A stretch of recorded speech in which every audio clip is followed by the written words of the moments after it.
المشرح. اي كمل شلون اجي؟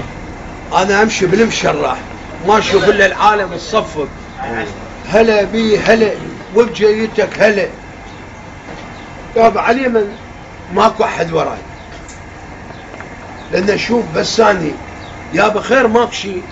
قالوا عمي اسد قاطع الجسر، لا يخلي العالم تروح ذاك الصوب ولا ذاك الصوب يجي لهذا الصوب، وساد الطريق علينا واحنا نريد الشغل عندنا.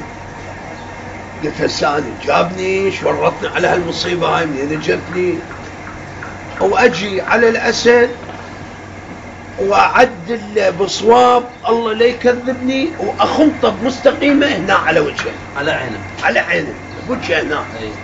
هو شويه يعني مال بس ما طاح. اي وهاي الناس علي وياك علي، علي وياك علي. والنعم. اي والله والنعم. وكان لك اعدل له بوحده ثانيه وامطله بالقاع. مطلته ببكانه. عاشت ايدك. اقوم واجر هالشكل تكرمون من ذانه. قلت له باوع ابو خميس.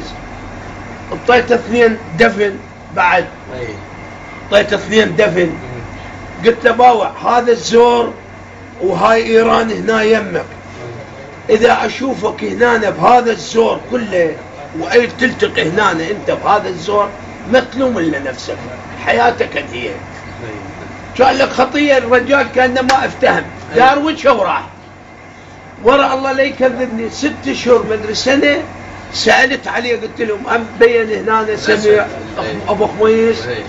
قالوا عمي صار له سنه فوق من الاتحاد السوفيتي الشارد. عجيب. قلت لهم يا سبحان الله لو هيك الضربه لو ما تراد. عاشت ايدك جار.